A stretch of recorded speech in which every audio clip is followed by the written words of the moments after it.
السلام عليكم البنات، ان شاء الله كامل تكونوا بخير. مرحبا بكم. صحه سحوركم ولا صحه فطوركم وقت ما شفتوا هذا الفيديو. اليوم ان شاء الله راح نقترح عليكم زوج وصفات للعصائر ديروهم في رمضان. مخيط الليمون ومخيط الفراوله. هاد العصائر بزاف بنان الانتعاش كي تكونوا تشربوا فيهم، وتاني ساهلين باش توجدوهم في الدقيقه 90 بمقادير جد بسيطه بدون تعقيدات. ليه توجدوهم في وقفه، توجدهم قبل الفطور تمتم. كنت شاركتهم ديجا معكم على مواقع التواصل الاجتماعي وحبيت نزيد نشاركهم معكم هنايا.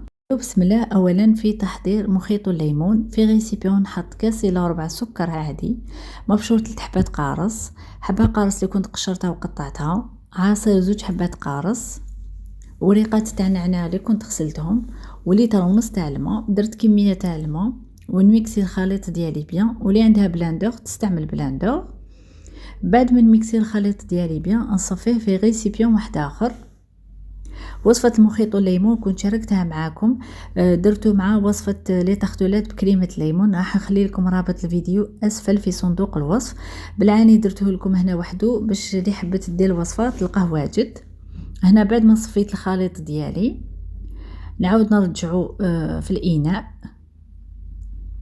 ونزيد له كميه تاع الماء من لتر ونص تاع الماء، يعني لتر ونص تاع الماء اللي بدينا بها نكملوا بها كامل الوصفه.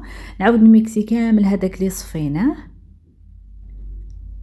ونعاود نصفيه على الخليط الاول. نورمالمون الفيديو راه موضح.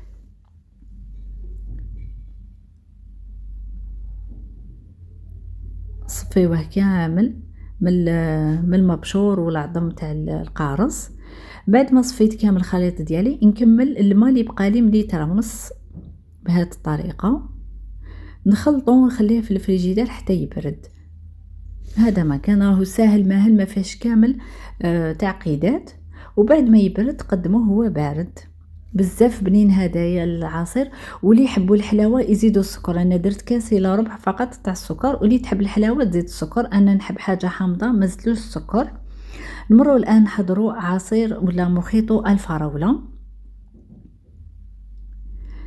نحتاجو كاس فراوله اللي كنت قطعتها، كاس عصير ليمون، ثلث كاس سكر، وريقات تاع نعناع حوالي 20 ورقه. بالنسبه للسكر انا درت ثلث كاس سكر، واللي يحبوا الحلاوه كي يذوقوا يزيدوا السكر.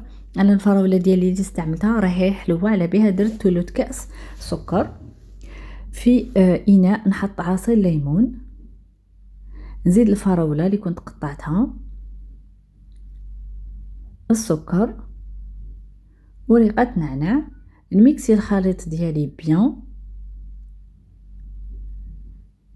وبيان سور اللي عندها بلاندور تستعمل البلاندور. كما شفتوا هاد العصائر بزاف ساهلين، تمتم توجدوهم. ميكسيوهم بيان. نفرغ الخليط ديالي في غيسيبيون ونحتاجو لتر تاع الماء. انا عاود شللت برك الاناء اللي خلطت فيه ونزيد على الخليط ديالي لتر ماء. فهاد الكميه اللي درناها نحتاجو لتر تاع الماء. نعاود نميكسي مره واحده اخرى بعد ما زدنا الماء. والعصير ديالنا راهو جاهز ونخليوه يبرد. هاد العصائر لازم تقدموهم باردين. كما شفتوا ساهلين ماهلين وبزاف بنان ويوالموا في رمضان. هكذا ما تكسروش كامل راسكم. الدقيقه التاليه ديروهم بصح لازم قلت لكم يقعدوا يبردوا لكم. بالنسبه للتزيين ولا طريقه التقديم تبقى حسب الرغبه. انا درت تزيين بسيط وتشربوهم بالصحه والهنا. ان شاء الله يكونوا عجبوكم وصفات اليوم وتجربوهم باذن الله راح يعجبوكم. ما تنسوش تبارطاجيو هذا الفيديو مع احبابكم واصدقائكم باش هكذا كامل يستفادوا. وبعثوا لي تطبيقاتكم على صفحتي في الانستغرام هاجر سيلو. وصلنا نهايه الفيديو. نقول لكم تهلاو بزاف في روحكم. صحه فطوركم ولا صحه سحوركم. نتلاقاو في فيديوهات اخرى باذن الله. سلام.